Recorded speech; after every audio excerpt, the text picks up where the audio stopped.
بسم اللہ الرحمن الرحیم۔ السلام علیکم ورحمۃ اللہ۔ آج 16 جولائی بروز جمعرات BSH اور عزیز طلبہ اور طالبات، شہزور کاشمیری کی شخصیت اور شاعری کے بارے میں مختصر سا نوٹ لکھایا گیا تھا آپ کو۔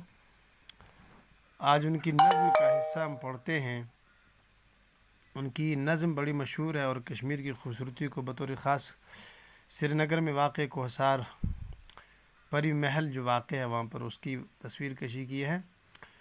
اور شاعر نے کہا کہ یاد ہے وہ وادی کشمیر کی فصل بہار، جب جنوں انگیز تھا رقص و سرود جوئے بار، نزہتیں ہستی بدامہ اور ابر کیف بار، جب عروس نو کی آرائش میں تھی مصروف کار، جب فضا میں رنگ بھرتے تھے گلوں کے قہقہے، ہر طرف نور آفریں تھے بلبلوں کے چہچہے۔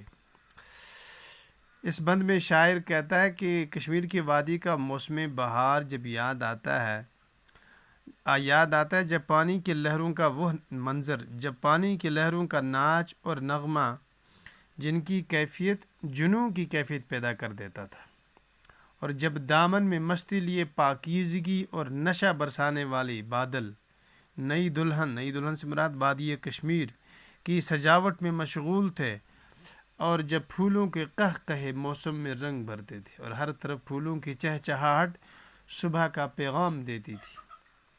دامن کوہسار تھا آئینہ نور ازل، دیکھ کر جن کو بکھرتے تھے حسین ڈل کے کنول، ڈال کر میرے سکون دل میں یک گنا خلل، لے گیا لطف بہارا مجھ کو پریوں کے محل، عیش و عشرت کا وہ سما گو کیف پرور تھا وہاں، مانع نظارہ لیکن پردے در تھا وہاں۔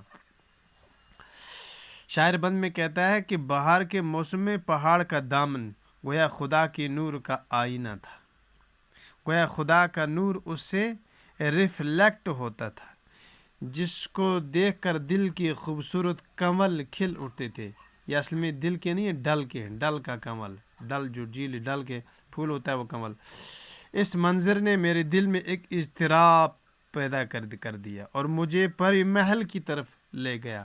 وہاں کیا دیکھا میں نے؟ پری محل، وہاں تو عیش و عشرت کا منظر تھا گویا جو نشہ پیدا کرتا تھا، لیکن ہاں دروازے کا پردہ یہ نظارہ کرنے میں رکاوٹ بن گیا۔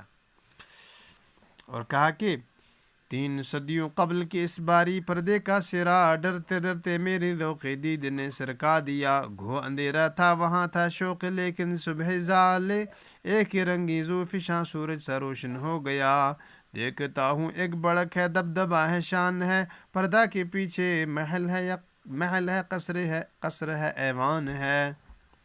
زبردست شعر ہے یہ۔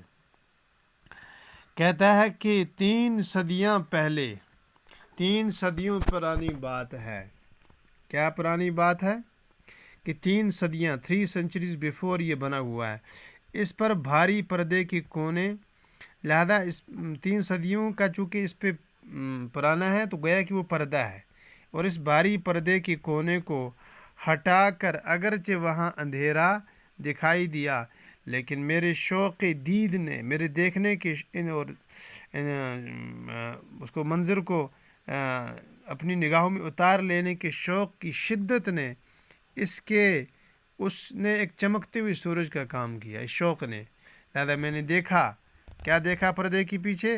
ایک شاندار محل اور پروقار ایک قصر ہے، دیوان ہے، کوئی سبزہ پوش پر ہے زو فگن قصر زریں، تور کی بجلی ہے گویا محو جلوہ گستری، سبز جھاڑی میں ہے بیٹی کوئی رنگین پتی تری، یا زمرد زارہ میں ہے رقص فرما ایک پری، چاند اترا ہے فلک سے سرزمین حسن پر، ثبت ہے یا قشق رنگین جبین حسن پر۔ زبردست شعر ہے یہ، کیا خوبصورتی سے اس کا منظر کھینچا ہے۔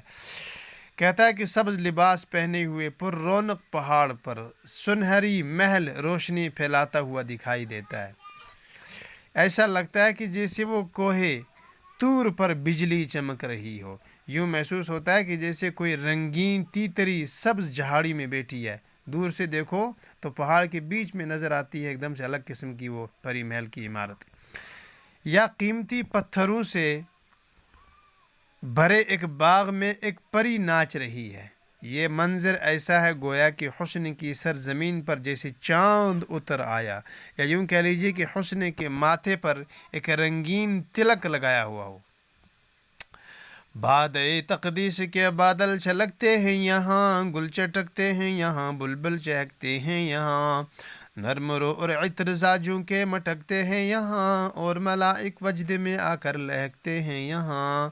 ذہن شاعر کے تخیل کی یہ ایک تصویر ہے، یا ہنسی پریوں کے دلکش خواب کی تعبیر ہے۔ اوئے ہوئے، زبردست شعر۔ کہتا ہے کہ ایسا لگتا ہے کہ پاکیزہ شراب کے بادل یہاں چھلکتے ہیں، باد تقدیس کے بادل چھلکتے ہیں یہاں، کلیاں چٹکتی ہیں، بلبل چہکتے ہیں، ہوا کے دھیمے دھیمے اور عطر بکھیرنے والے جھونکے یہاں ناز کرتے ہوئے ناچتے ہیں، اور ملائک وجد میں آ کر لہکتے ہیں یہاں، اور فرشتے سرور میں آ کر جھومتے ہیں، خوشی میں جھومتے ہیں یہاں۔ ذہن شاعر کے تخیل کی یہ ایک تصویر ہے، کہتا ہے کہ ایک شاعر کے ذہن کی کھینچی ہوئی گویا کی تصویر لگتی ہے، یا حقیقت میں خوبصورت پریوں کی دلکش خواب کی تعبیر ہے۔ شام ہے اس گلکدے کی بے مثال و لاجواب، سنبلستان جنا کا ایک نکھرا سا گلاب، ہے نمو کے جوش سے رنگی سحر کی آب و تاب، یا کسی دوشیزہ جنت کا ہے جوش شباب۔ اوفو، کیا خوبصورتی سے منظر کھینچا۔ ہر قدم پر ہے یہاں ایک اہتمام رنگ و بو، ہر نہالے نو کے ہاتھوں میں ہے جام رنگ و بو۔ کہتا ہے کہ یہ جو یہاں کی شام ہے، پری محل کی شام، یہ اصل میں بڑی خوبصورت لگتی ہے۔ کہتا ہے کہ اس کے پھولوں بھرے چمن کی شام بے مثال اور لاجواب ہے، یعنی اس کا کوئی ثانی نہیں ہے، جیسے جنت کے باغ کا ایک نکھرا ہوا گلاب ہو، یا یوں سمجھیے کہ جنت کی کسی خوبصورت دوشیزہ جو جوان اور حسینہ کی جوانی ہو، اس کا گویا کہ جوش ہے، یا ہر قدم پر یہاں رنگ اور خوشبو کا انتظام ہے، اور کہتا ہے کہ ہر ایک نئے کھلے ہوئے پودے کے ہاتھوں میں جیسے لگتا ہے کہ رنگ اور خوشبو کا پیالہ ہے۔ واہ، کیا خوبصورتی سے اس پری محل کے منظر کو بیان کیا ہے۔ یہ اسی شاعر کا حصہ ہے۔ اگر کہہ دیا جائے کہ شہزور کی شاعری کا سب سے خوبصورت نظم پارہ ہے یہ، تو بے جانا ہوگا۔ عزیز طلبہ اور طالبات، اس کو نوٹ کیجئے اپنی کاپی پر، کل انشاءاللہ ہم اس کے سوالات اور جوابات پر مختصر سا نوٹ لکھیں گے۔ تب